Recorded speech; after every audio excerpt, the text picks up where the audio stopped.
Okay, we've got a pretty good crowd, so I'm going to go ahead and get started. Hi, everyone again. Welcome. Thank you for joining us on this Saturday morning. I would like to welcome everyone to the second iteration of In Conversation, this time with artist Rodrigo Valenzuela and art historian, writer, and curator Paula Kupfer. My name is Marjorie Rawl. I am the Associate Gallery Director of Assembly. And I'm just going to offer some very brief introductions on our panelists in case you're not familiar with them, and then I will turn it over to them for our discussion. So Rodrigo Valenzuela is a Chilean-born, Los Angeles-based artist working in photography, video, painting, and installation, using autobiographical threads to inform larger universal fields of experience. His work constructs narratives, scenes, and stories that point to the tensions found between the individual and communities. Much of his work deals with the experience of undocumented immigrants and laborers. His work has been exhibited internationally and is held in private and major public collections such as the Getty Museum and LACMA in Los Angeles, the Museum of Fine Arts here in Houston, and many more. He has held several artist residencies across the US and Canada, including a fellowship at the Drawing Center in New York and the core fellowship at the Glassell School of Art at the MFA here in Houston. And in 2021, he was awarded a Guggenheim Fellowship in photography. Paula Kupfer is a Panamanian art historian, writer, and curator specializing in the history of photography in the Americas. She recently contributed to the exhibition catalog on Brazilian photographer Gertrude Altschul, published by the Museum of Art of Sao Paulo in 2021, and to the award-winning anthology What They Saw, Historical Photo Books by Women, 1843 to 1999. In 2018, she was part of the curatorial team for Dig Where You Stand, an exhibition reflecting on decoloniality that was part of the 57th Carnegie International. Paula is a former editor of Aperture magazine and currently a PhD candidate at the University of Pittsburgh, where her research addresses the intersection of photography, environmental history, and enslavement in Brazil. Rodrigo and Paula, thank you so much for being here. One last note from me, just before we get started, there will be some time for audience questions at the end, so please feel free to use the Q&A function at the bottom of your screen to submit your questions throughout the talk or at the end, and I will read them to our panelists at the end. And I'm going to share my screen with some images, and we can go ahead and get started. So Rodrigo and Paula, take it away. Thank you, Marjorie. Thanks so much for this introduction, Marjorie. I'm going to give a brief background on Rodrigo's and mine, my ongoing collaboration, and then I have some questions for Rodrigo, and we'll just be going back and forth.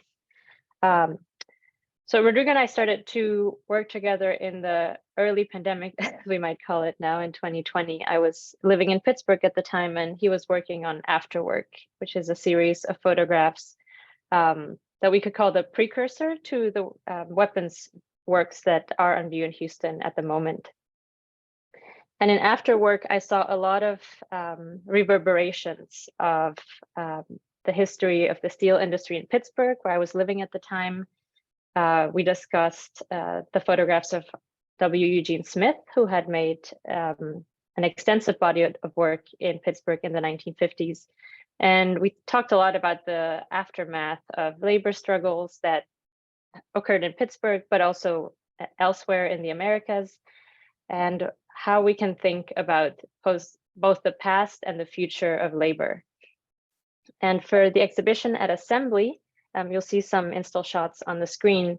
I wanted to highlight Rodrigo's Weapons series, which are very large photographs. We'll discuss to what extent they're photographs, to what extent they are works that are multimedia, and they're based on photographs.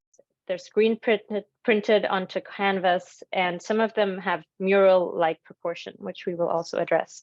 Have a look at the install shots, and we'll be happy to take questions from the audience at the end.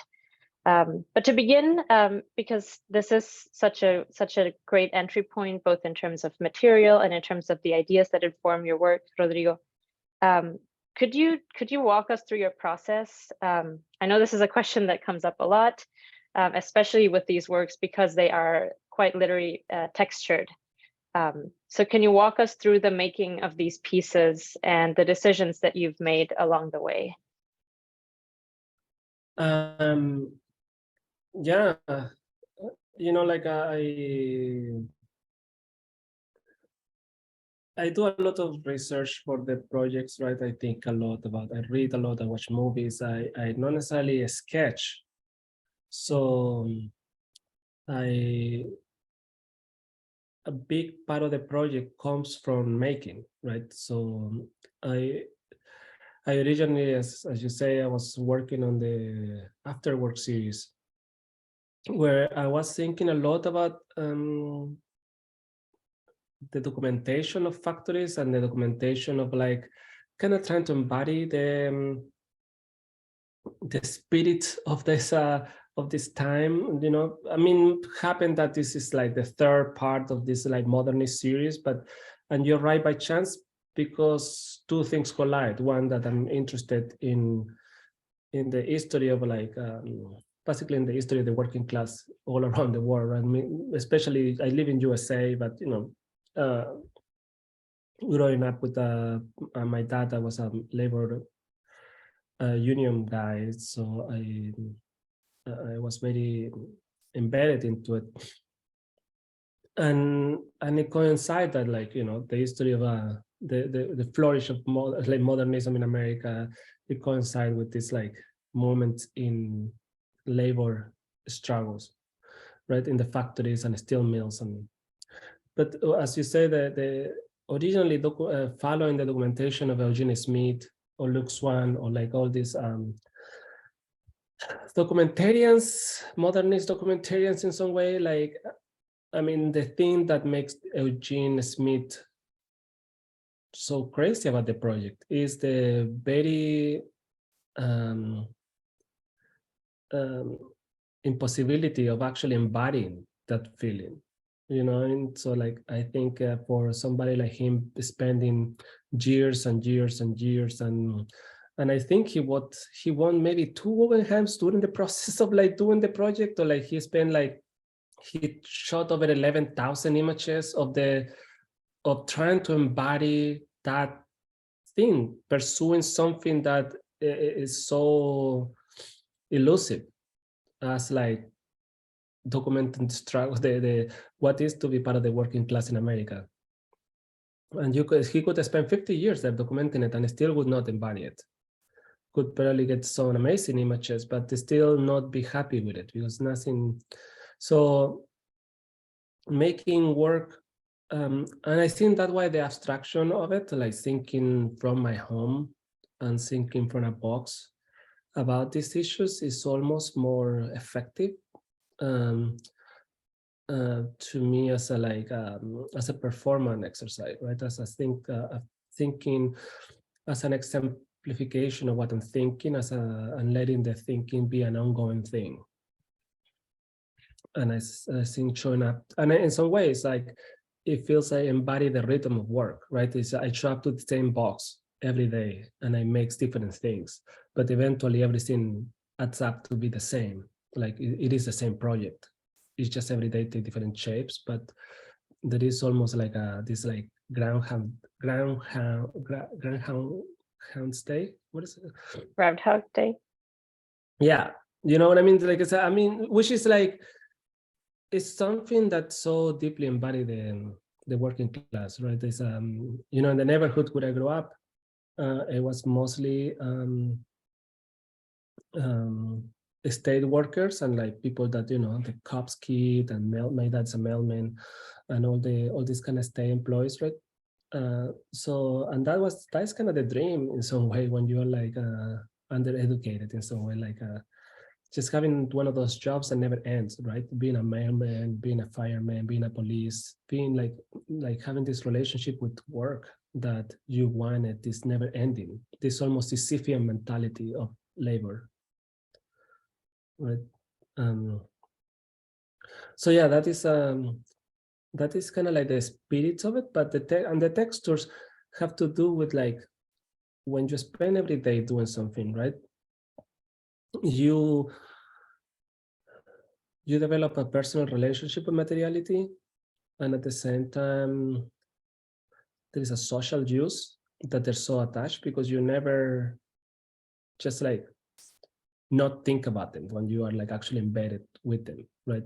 Let's say, for example, for me, I made a CD early with photocopies, right? Photocopies to me have a very personal relationship, which is like also happen to be true for most people, right? It's like photocopies are the material of bureaucracy, right? Xerox, I'm feeling that black and white copy is how you become, how you make the paperwork, right?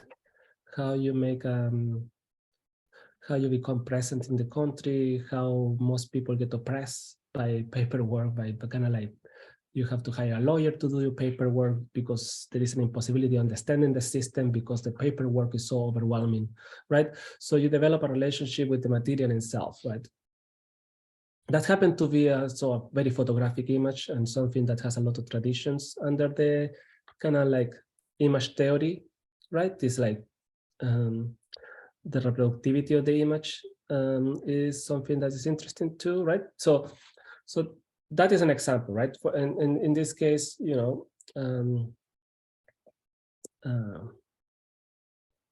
I use the time cards to fill the background of the canvas, right? And just giving the foundation of something to allows you to do anything, right? Some way, like in this one, you can see more clearly. The background has like all these time cards to check into work. And a lot of the time, I feel when in art, when you have a foundation that feels right, you can do whatever you want on top of it. It's like there is a certain conditions that we have to build to allow us that freedom and that creativity, right? And sometimes it can be extensive research that allows you to just freestyle about whatever is the thing that you're talking. Sometimes it's using materials that cannot escape that content, right? So you can pick either or all of them at the same time. Sometimes the problem is sometimes you can overload a body of work with meaning at the point where it's gonna start denying themselves or start being so obvious that there is no more room for people to draw anything else. And that, so I think as artists, you always have to keep, you can, not everything have to be the same logic or have to be remarking on the same thing, right? Some stuff have to escape that historical moment, or some things have to escape the social use. Sometimes have to go towards the personal components, the known, the things that are known for people, right? In order to have this magical mix where there is room for speculations too. So yeah, that is how, like, the textural materials, the second part is then I'm a photographer, so I decide to translate those images that I've been making into a screen print, because they felt that these weapons should be more like a propaganda looking thing. Mm-hmm. So there is a lot of components into how I get to the point, but also, the machines are just whatever I want to make. They are attached to a little bit of this images I was looking of Wilfredo Lam, or like images that I've been looking at of Roberto Mata, right? Or in the summer I was doing a residency at the Dora Maar House, where I was really thinking about the murals that Picasso made, right? So there is a lot of influences that get to why I'm making the images, but they are not necessarily the reason why I make them, right? They just like, they just there and they're like, it feels right. So one of the great things about having this exhibition up in Houston was that we were able to look at the works with a group of visitors who came through. And you just said the background that you gave us was not the reason that you make the work, but it makes me want to press on you telling us more about the reason. And also one of the interesting questions that came up during the conversations in the gallery was about audience, and was about legibility, and was about to whom the actual components of the work are legible, who recognizes the time cards from their own experience, who recognizes the construction elements that you use to build these fantastical sculptures that you then photograph. Can you talk a bit about that, about the impulse to make them, and also how you conceive of your audience, and how you think about legibility in terms of these pieces, and also actually how the scale relates to that. Like when we think about muralism, you referred to Picasso's mural. I think you meant Guernica, the 1937 large-scale work protesting Franco's bombing of this small town in northern Spain at the beginning, in the leading up to World War II. So how does this question also relate to scale, and what is legible at the scale, at using a mural-sized proportions for these works? The question of the audience is very is socially interesting, because of that they are like part of most artists, you want to reach the largest audience you can, right? But also when we start thinking about some sort of democratic process of legibility, right? I think we encounter a lot. What to say? I mean, have you noticed why like most public art is bad, right? Like why most public art is like not as challenging, or even if it's like, and I think there is this connection between people making public art and thinking that the audience is the people, right? And the people is this unknown person, like viewer, right? It's like and public art tends to be a little generic or too in the nose, because you are not addressing a particular person. And I think we all kind of fall into that by default. We go into this like flaws of understanding each other and appreciating each other, as like thinking like, oh, the people is just dumb, or like the pedestrians, we use the word pedestrian as a way to minimize public understanding, right?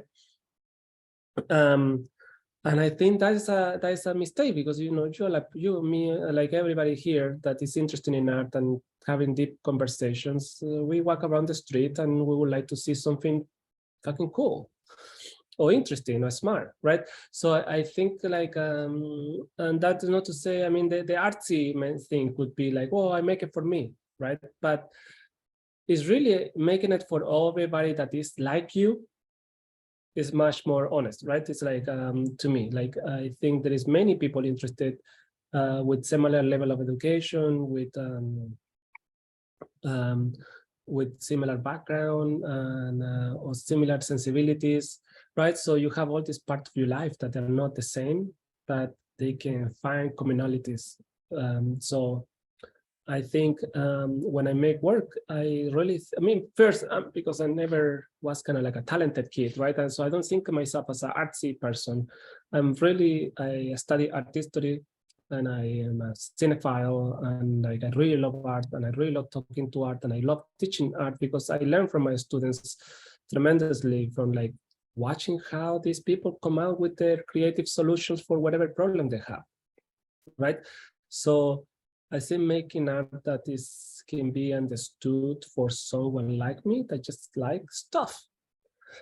I think that's the best answer I can give to like the problem of what is the audience, right? It's like anybody that have taken a bus in their lifetime, have a broke friend, it's been broke themselves, like that think about like the economy, that that have student loans, that that is something, right?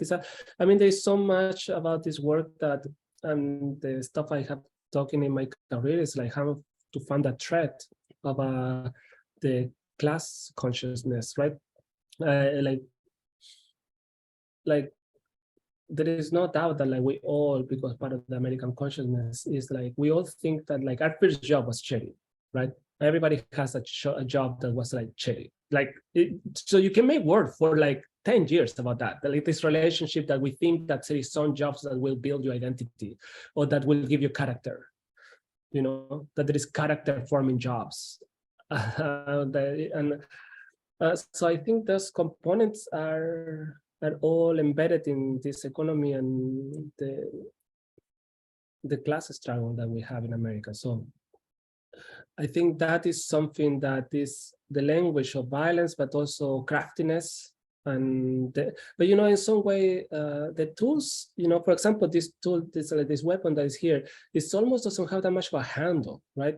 So one could understand that the machine is trying to defend themselves too. You know, they're like self-defense and auto-defensive tools, and like so they're aggressive for sure, but also they're not being used in you know, they are there for the possibilities of violence, you know. And in the same way that like I think you encounter in Latin America and the rest of the world that is not USA, is like the working class is ready to protest most of the time.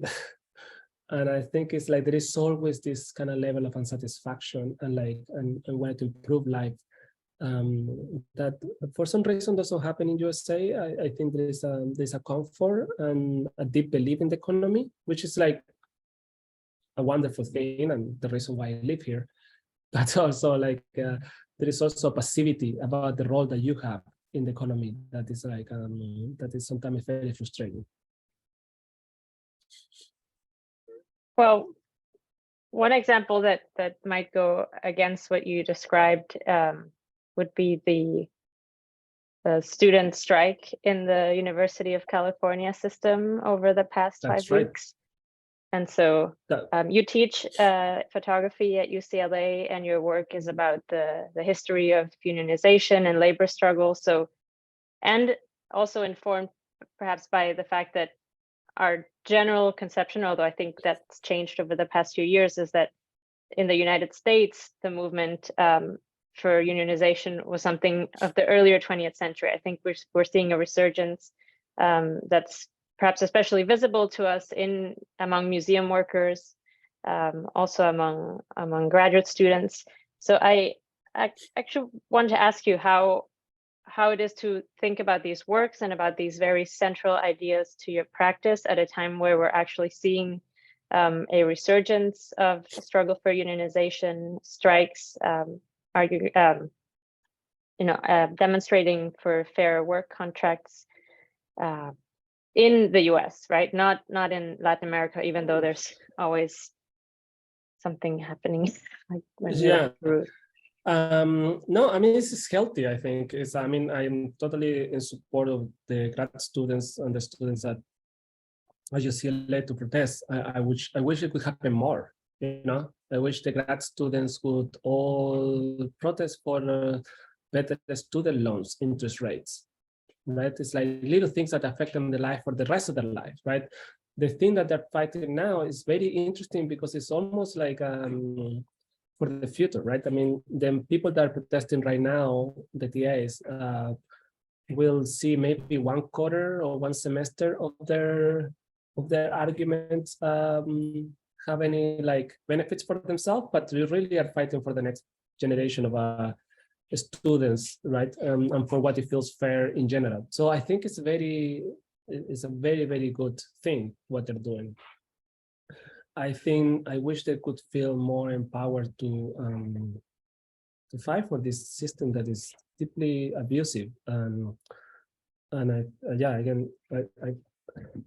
I think we as a teachers have a very little control over what happened with the budgets and the loans, and you know, we at the school try to do our best to provide good financial aid and scholarships, and we only take as many people as we can take care of in some way, and we do the best we can, but it's not enough. And there's schools that are definitely abuse of their prestige and their pedigree to get people into like terrible debt with a career that will not make them pay with the illusion of this career that is so also elusive. Like,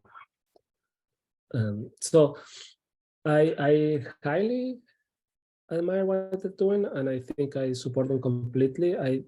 For me, I saw this idea on.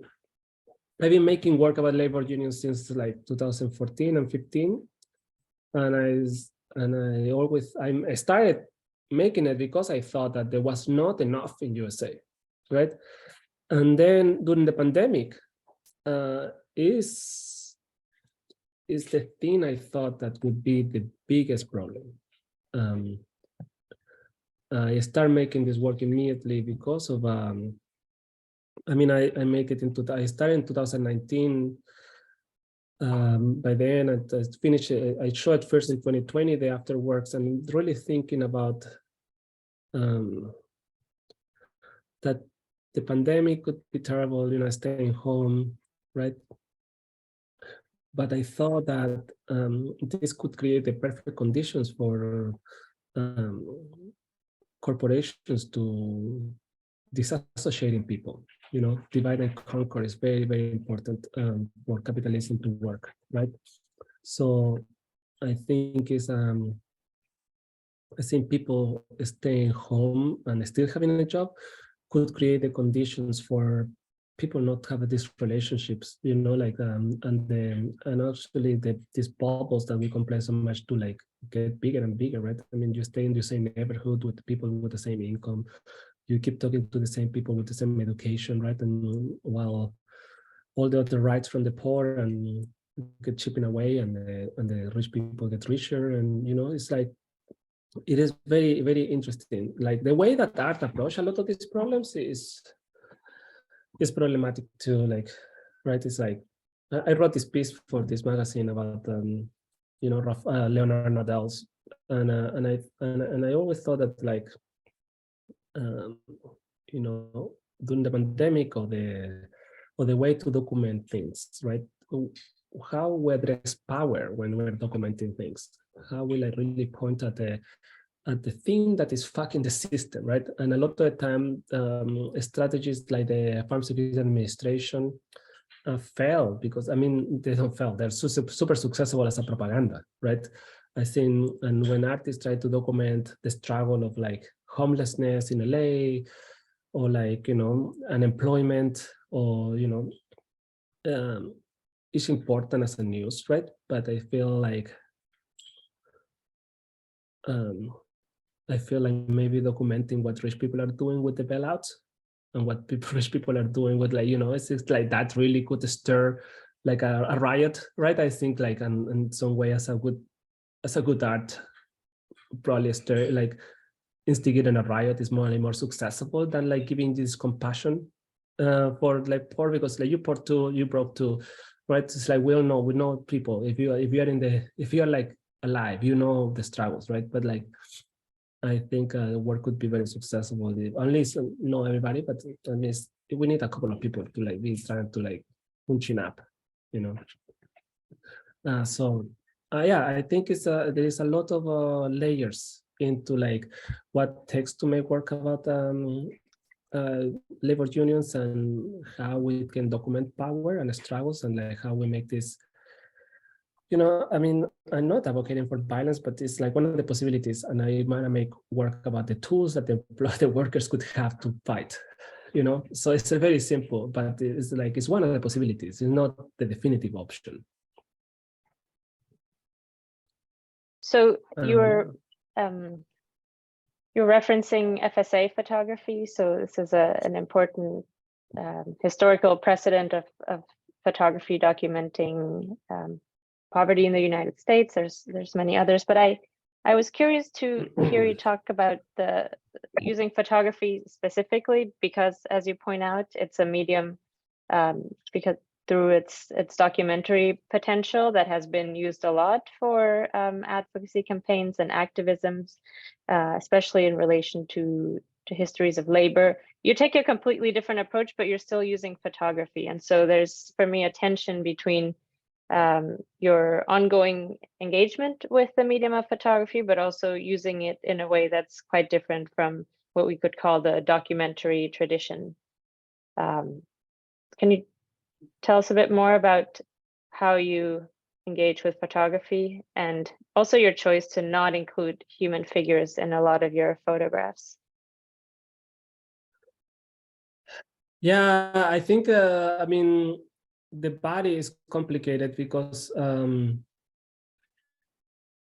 mean, yeah, I have a hard time incorporating human figures, mostly because I think it's so much responsibility to like depict somebody and like be in charge of that and commit them to that body position, that look, like that look and that feeling for the rest of their lives. You know, like I think it's kind of hard for me to get behind yeah, that person will be that and that person symbolize that. I think it's like made them an icon or make them or give them this kind of like job for the rest of their life to be that thing in my photo. It feels a little unfair. So I'm very resistant to documenting people in that way. Eventually, you know, I mean, I have taken pictures of myself wearing some objects I make, like a mask series that I make, right?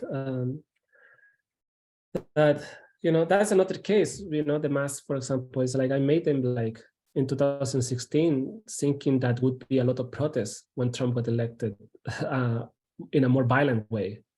And the protests were really passive and kind of like, kind of mostly about like feeling good.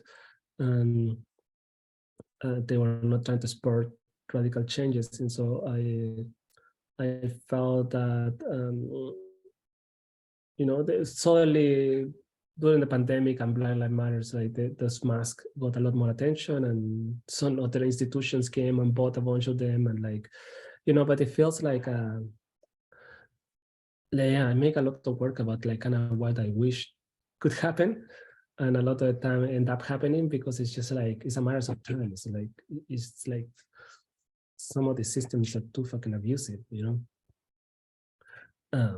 So what I want to wait, would you remind me of the question? Sure. Yes, I asked you about photography and how you position yourself and your work towards this medium. You work in multimedia. You build objects, but then you exhibit and publish the photographs of those objects. Most of the time, you don't exhibit the objects themselves, but you're addressing histories that that photography especially has been used to address in the past, and so. Yeah, because, you know, like I think like I think a lot with photo about what is with art in general, what is the mindset of the maker when he's making it, right? I'm more interested in that, in kind of the psychological social conditions to make work or to think about something, and to like put it out there as a political statement or something, right? So I think photography is very useful for that because it leaves very little to the imagination once you look at documentary photographies. Like that thing happened and it's happening there, right? And it happened in this time with that fashion, in that style, with that light, right? So it makes a very clear picture. So like, plus you add some readings, you add some music, and you add some other kind of research and archives and stuff like that, and you get a pretty good feeling of what was happening.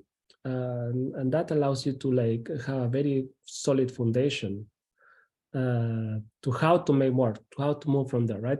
And in the same way, I want to make, as I say, I assume that most people would be like me, trying to like picture more or wanted more from the images.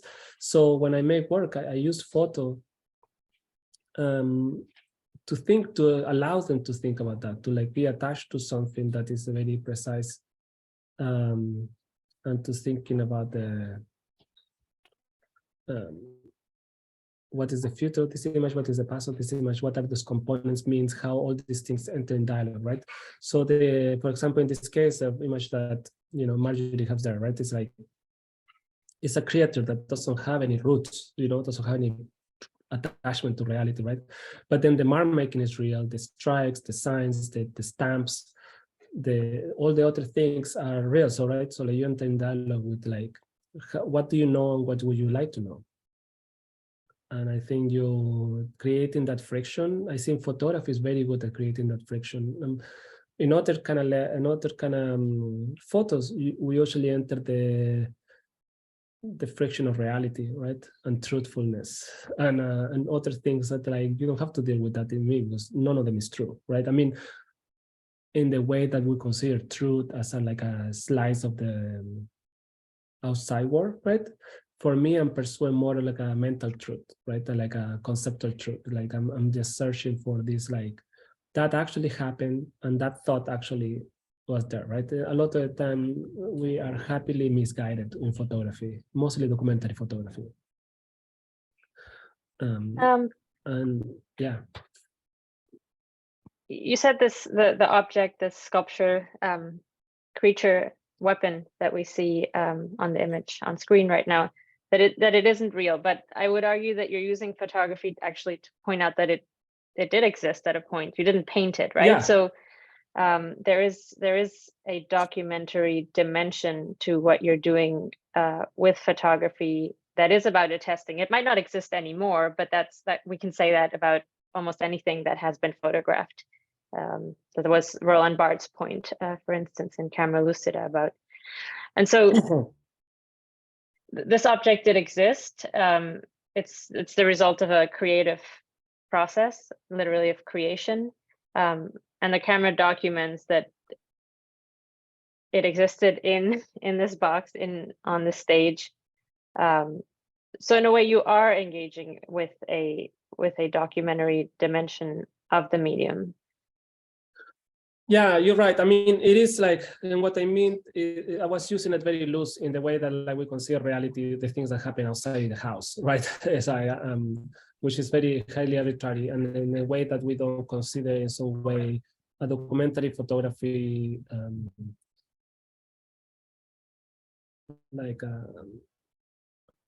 just going somewhere strange and documenting that thing, right? And then you forget that that person comes from for a specific social class. It has a different kind of income, and it has a political agenda or certain political beliefs, right? And we forget to question all those things when we just look at somebody like photograph, right? Like, I mean, going to school and study photography,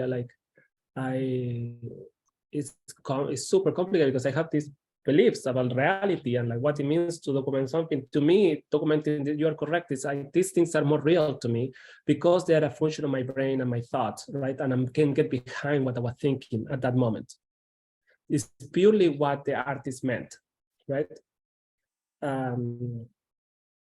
And it's not to talk shit, but like, you know, I mean, when I was studying photography, or when I was like in the early 2000s, there were a lot of popular photographers, like kind of road trip, like Alex Salt and photographers like that, where I'm like, it's like upsetting. So, but so like the politics of that stuff, right? This is like, to me, it feels like I can't travel 2 states or 10 states away if I don't bother to document my neighbor, if I don't bother to like have a good foundation of like what I'm thinking from my home, right?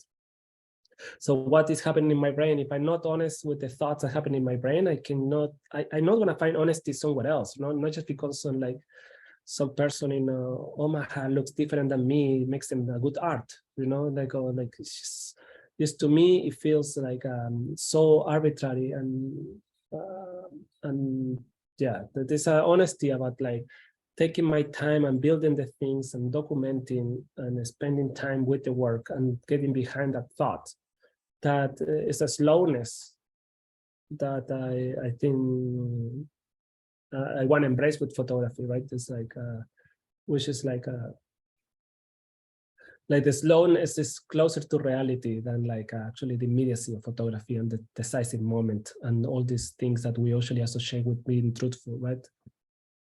So you sense that there's a sense of protest of not photographing the, let's call it, exterior real world, but creating worlds that are both closer to you, but more open-ended in terms of reading. Like you're not putting the responsibility onto another human being, for instance, or a landscape, but actually assuming that responsibility yourself and creating worlds that you then photograph. Yeah, I don't want to use other people's things to take responsibility for my beliefs. You know what I mean? So like, I think it feels, yeah, it's a very, it's something I'm not interested in. It doesn't mean, I mean, it's, again, I wasn't trying to talk shit about like people like Alex Song, but it's like, it is like, it's not something I'm interested in. Like, doesn't mean that they're not good, you know, or interesting in themselves. But and there is like great photographers that do it. And I, you know, and maybe it's a little jealousy that like, I just don't have the patience to find those moments, and maybe I just don't have the good eye, right? But also it's like, and it's very fascinating, that mentality of the good eye and the person that is there, you know? Yeah, I prefer to get behind my own thoughts before I go searching for that moment, you know? So something I also wanted to ask you about is continuing the through line of histories of protest is some of the projects that you're looking towards now that you're researching. I was wondering how much you would like to tell us about what you're working on now and what histories you are researching for upcoming bodies of work. Yeah, I mean, you know, as a departure point from this, mostly because I feel like I am the historian of modernism, but in the second series of the modernist part, I was talking about Latin American architecture, and that got me during dictatorship. Kind of this conspiracy theory about during modernism happened at the same time that a lot of dictatorships being placed in Latin America. I started searching more and more about music and about like subcultures, and this started from these thoughts. So right now I'm researching about the history of punk in Latin America, and I think it's, to me, from the thought process of very simply that when you are the underground, right? Underground scenes or underground anything. In America, or in English, we feel underground is going into obscurity, into like dark, right? And I feel that underground in Latin America, because it was oppressive for so long, right? I mean, in USA, we never had a dictatorship so clearly as Latin America, right? You have other kinds of like autocracies and systems of oppression that they are very legal and present. But in Latin America, we have this very like oppressive and violent dictators. So going underground didn't mean going dark. It meant going to search for a place, very literally, lo subterráneo. The going underground, it is where the roots of trees were networks, right? Where like ants farms and like and little cooperatives of like little insects happen, right? So like, so I like to think as a metaphor of like, of this like everybody needing each other and people building stuff together and networks of roots talking to each other, right? So I'm looking at punk as a kind of metaphor on like underground activities during the 70s and 80s in Latin America as a very, very good systems of resilience against oppressive systems, right? I mean, I don't think we want to have something like that happen, but cooperation and sisterhood and brotherhood is very important, mostly in times where you know, these bubbles are getting so strong. And you see how like a bunch of crazy people can do with January 6th, right? I mean, and that is a network. That's a very particular network, but you see the power of something that being, you know, so like I think trying to think about more like workers, youths, a class consciousness networks, I think can be a good antithesis to what, again, this dissolution or dissolving of the working class that happened during the pandemic. And this, I mean, for more than this in the news right now, the labor unions being so much in the news still is in decline. And it's like, and it's like the problem is like it's happening a lot among educated people. But it's not happening among the working class and the, like, you know, and the working poor. And so, and I think it's very problematic, and it's sad that the things that create the condition that created the middle class in America and the economic strength are being disensembled and destroyed by the lack of faith that the same class that created have on themselves, right? So I think that is a new project. Is kind of like thinking as what answers can be offered and how I can make work about these networks that happen. I mean, always I'm using my class, my seminar at UCLA to think through it. I'm reading a lot about all these components. If I can jump in really quickly, we have about 10, 15 minutes left. So I want to remind everyone, I don't have any questions yet in the Q&A, but this would be a great time to drop them in if you'd like to ask Rodrigo or Paula a question. But in the meantime, Paula, if you want to ask maybe one more question, I think that would be great.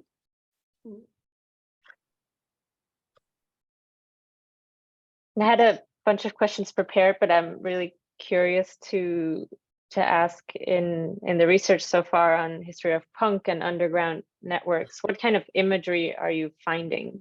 So we talked so much about the historical imagery that informed the Afterwork series, and the weapons being informed perhaps more by surrealist painting than photography. And is there an image universe that you're drawing from in researching punk in parallel to underground networks and protest? Yeah, you know, I mean, yes, I think you know, sometimes in this contemporary production, right, where we can make anything, right? There's like different ways to make images, different way to translate images through screen print and digital productions, CNC, like stencils, all the stuff that we could use to make work. And I have used a lot of them, right? In the last project, I did the screen prints, then I did silver gelatin prints, then I did photogravures, then I did lithographies, and I use a lot of different techniques to make works, right? Sometimes it's very clear, it's very important to have clear what you don't want to do, right? So I feel that what I do not want to do from punk is like a spiky hair, leather, piercing stuff, right? Mm-hmm. I feel that will be the thing that like a bad artist would do, right? So like in some way I used the two weapons to talk about the working class with a little bit more of a punk aesthetic that, like, you know, but if I'm talking about punk with punk aesthetic, there is tons of people that did, and there is nothing that a poor kid that want to start a band that doesn't know how to play that is so much punk than anything else I would do, right? So I think knowing that is something important, knowing the limitations, knowing what you cannot do in order to make it interesting, right? I'm more interested in the documentation of the theater pieces, the documentation of stages during that time, you know, because there were no venues, you know, so what looks like a venue, where things become a stage, what are things in order to perform something, right? I think social practice was very important during that time. So from Lydia Pepe performances in Brazil to Tucumán Arte installations in Argentina, to the Grupo Cada in Chile, you know, with strategies and propaganda from Shining Path in like in Peru, and like the propaganda that happened during that time, right? I think, yeah, you know, I mean, it's interesting the way that, for example, somebody like Doris Salcedo makes work about political uprising in Colombia, right? I think it's very fascinating, the poetics that she uses, and I think is, yeah, so I'm looking a lot about images of social practice and the documentation of those groups, how you document the idea of making quiet work that is undetectable for the oppressive forces. And also how you get together with friends and make something that feels unique, you know, unique at the time, and unique also because a lot of the punk, you know, one could argue that it started in Latin America, and I have a big theories and a lot of music backgrounds for those ideas, right? I mean, it started in USA and it goes to England, and in England get that style that people associate with punk, but it's a very American and Latin American sound and feeling. And it's so much resistant that if you go to Latin America, Mexico, you still see tons of punk kids around. And like not as much as you see them here, or not as much as you see them in England, you know. So it's like so there is a lot of things to consider, but to me is as again, it's like documentations of these theater pieces and performance and social practice practitioners during that time. Speakeasy looks and small venues, all ages venues, and like again, the underground places where people would gather is more interesting to me about that aesthetic than the spiky hair and the piercings. And I also wonder, based on the movements and the artists that you just referenced, like Doris Salcedo, who's Colombian and has made public art installations reflecting the violence, especially of the 90s in Colombia. Like there might also be perhaps a recalibration of your opinion that all public art is bad, and actually see that in the navigating of the edges between performance and public art and public interventions, that there is actually a calibration towards particular histories, places, and publics that can be very effective. I have to say that as an art historian specialized in art from Latin America, that yeah, you know, it's funny because like murals are very good, right? I mean, something that you have studied a lot. Murals, you're saying with sometimes when the sculptures in USA is problematic because in Latin America is so particular to the, they're talking to someone. They're so clearly talking to someone. Like, I've seen a lot of the murals and public gestures, right? That is different than like public art, right? It's some like public gestures in the, or like art in the public sphere, right? It became this solution and like this way to like, so the murals that you see by the sidewalk, you know, there is a lot of stuff that, you know, Gonzalo Fonseca, Uruguayan artist, made. There is a lot of things that are very, very interesting that I think in USA, because I think we have such a like mixed and melting pot that like it's so hard for people to know what to speak and what to say during with these public art projects. That a little bit, most of the time, that a little bit too much on the nose. But I was just in Chile and I saw this like there's this huge mosaic mural with Gabriela Mistral, this Chilean poet that won the Nobel Prize in 1945. But it's fucking impressive. It's amazing to have like, for more the political problem that Chile has, it's pretty amazing to see like a big mural of a poet that cared about the poor in like the main plaza, or like visible from everywhere in Santiago, right? It's like, it's pretty impressive to see those kind of gestures that well, I think about it. I mean, it's something that we have to like consider, like we all walk around with images, right? Not only on our phone, but like, I mean, literally money, right? The currency have images in it, have people that the government deemed that important, right? And there is countries like Chile that has like Paula Neruda and Gabriela Mistral in their money, right? So like we start considering what we value and who we value, you know, into be able to be part of the popular consciousness. And I see murals and when murals and objects and sculptures become landmarks and become part of the, you know, there's this popular consciousness is very interesting. And I think how they affect your everyday life and how they become part of your everyday life is very interesting when art becomes this kind of like indicative of something, right? Mm-hmm. So Rodrigo, we have an audience question that I think will be good to end on. Yeah. Sort of close it out with this question. And I'll read it to you. So someone wants to know, have you been met with systemic resistance for your Afterworks series, or maybe any of your work? If so, can you share some of that lived experience and how did you navigate those moments? I mean, thank you, Patrick, for the question.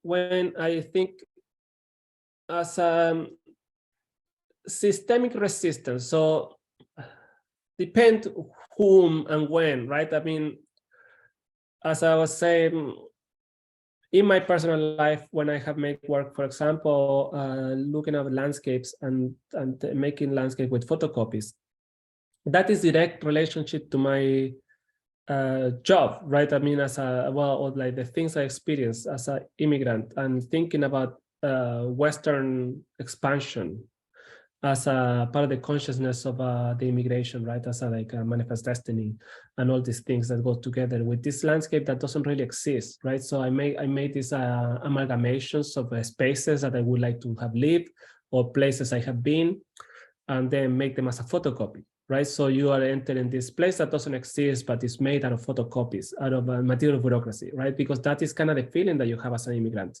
Like you just move into USA, but you know, like I moved to Boston first, and then I live in Seattle, and then I live in Houston, and now I live in LA. So it's like those are 4 different USAs, right? It's like we're not super like there's no one single thing when we think about moving to USA as an immigrant, right? So I have and I was undocumented for many years. So photocopies and paperwork, it feels very personal. So you have that one kind of resistance or like the things, but with the work and the things that, but with after work, the problem is like when art, and this is the thing, you know, like the work can be read super violently sometimes, and I don't think a lot of people enjoy that. And the resistance you encounter in the market is just literally with art, because I live of this. The market is big, like no one ever wants to buy violent images. You know, some collectors that really love photography and they can engage with the history of what I'm talking about, and they love the actually silver gelatin prints, they will buy it. You know, actually, for mysteriously enough, it did pretty well in Europe, like in the show I did last year in Vienna.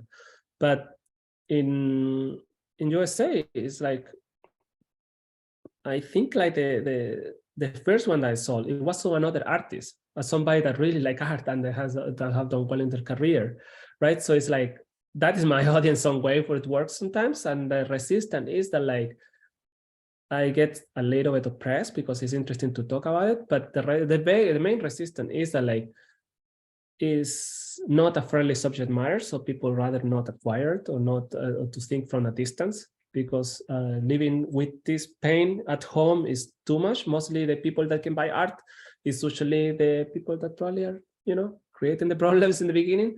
So we enter this conflicted relationship with work all the time, you know, which, you know, sometimes I'm okay, sometimes I'm bad. I mean, I'm a normal, decent person, so I feel bad that galleries get behind me, and a lot of the time they don't super succeed, and I don't sell out shows, and I became not provide the best conditions for. But I'm glad that so many people are getting behind my work, and so many galleries get behind, and so many curators get behind my work.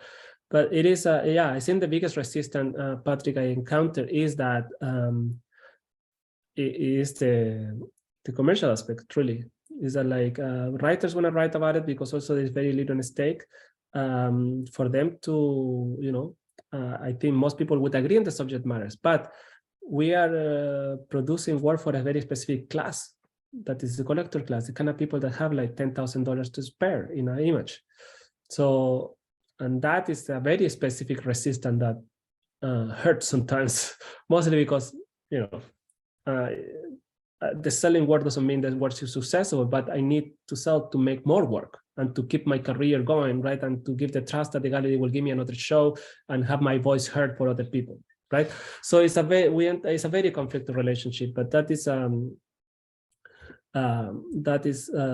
I think the most realistic answer I could give you, Patrick. I don't know if that satisfies you, or is that I think it was satisfactory.